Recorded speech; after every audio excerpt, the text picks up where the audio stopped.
বন্ধুরা দেখুন, এই থোড়ের ভর্তা বানিয়েছি নারকেল সর্ষে কাঁচা লঙ্কা দিয়ে। বন্ধুরা দেখুন, আজকে আমি একটা এই যে থোড় এইগুলো এই যে এরকম গোল গোল করে কাটতে হয়, আর আঙুলে একটা সুতোর মতো বেরোয়, এরকম আঙুলে জড়িয়ে জড়িয়ে এরকম কাটতে হয়। এইভাবে কেটে এই যে দেখছেন, এই যে সুতো, এই সুতোটা থাকলে ছিবড়ে ছিবড়ে হবে। এবারে এতে আমি হলুদ দেব না বলে শুধু নুন দিয়ে এটাকে সেদ্ধ করব, করে তারপরে এটাকে লোকে চিংড়ি মাছ দিয়ে ডালনা খায়। তারপরে এটা সিদ্ধ বসাচ্ছি, উনুনটা জেলে দিচ্ছি, শুধু নুন দিয়ে সিদ্ধ। দেখুন এটা যে সিদ্ধ বসিয়েছিলাম, এটা নিয়েছি, এটা পেস্ট হবে।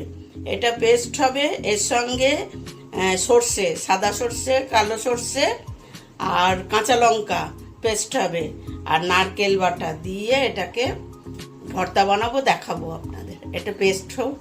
এই যে নারকেলটা বাটা হয়ে গেছে, এই যে মানে হাফ মালা। বন্ধুরা আসুন, আজকে কি রান্না করব দেখুন।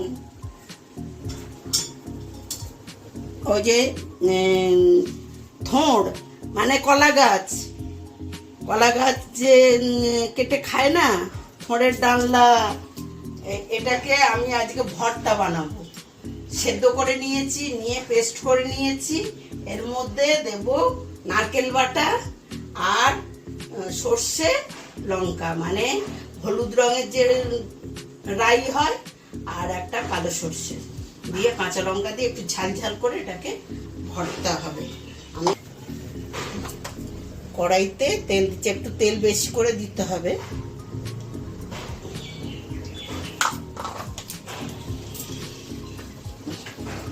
দিয়ে একটা লঙ্কা দেব,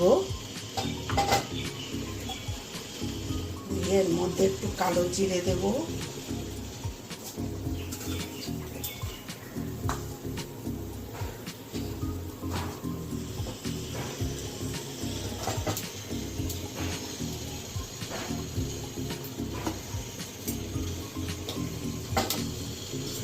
হয়ে যাচ্ছে। এবারে এটা দিয়ে দেব। এটাতে হলুদ টলুদ করবে না, কাঁচা লঙ্কা দিয়ে হবে, যার জন্য আমি এমনি শুধু নুন দিয়ে সেদ্ধ করেছিলাম, এটাতে হলুদ দেওয়া হবে না বলে।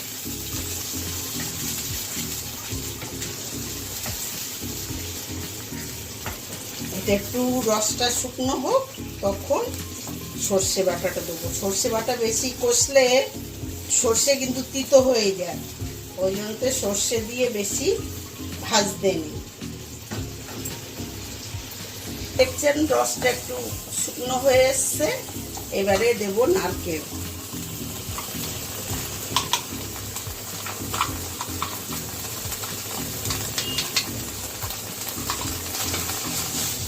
নারকেল দিয়ে এবারে সর্ষে বাটাটাও দেব।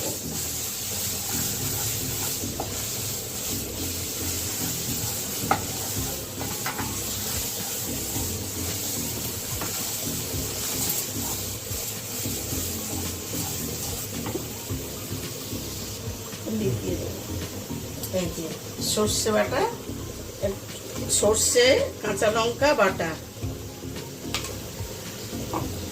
2 চামচ করে, 2 রকম সর্ষে আছে, আর কাঁচা লঙ্কাটা একটু বেশি করেই দিয়েছি, আমি 8টা 10টা দিয়েছি। এটা একটু ঝাল ঝাল খেতে ভালো বেশি লাগবে। এর মধ্যে একটু, তখন তো নুন দিয়েছি, আর একটু নুন দেবো, একটু চিনি দেব।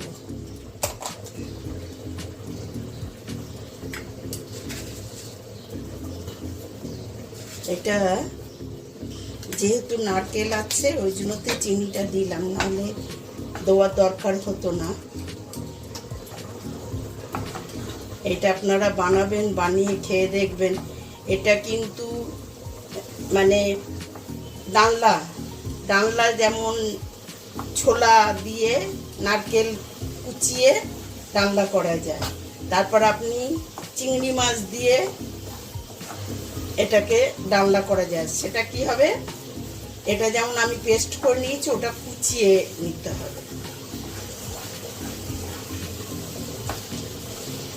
দেখুন এটা এই যে হয়ে গেছে, এবারে নামাবো। এটা বেশ গরম ভাতে খেতে খুব ভালো লাগবে।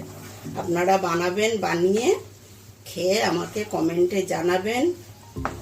আর ফেসবুক থেকে দেখলে আমার ভিডিওটা যদি ভালো লাগে আপনারা লাইক শেয়ার করবেন আর চ্যানেলটাকে সাবস্ক্রাইব করবেন আর বেল আইকনটা প্রেস করবেন।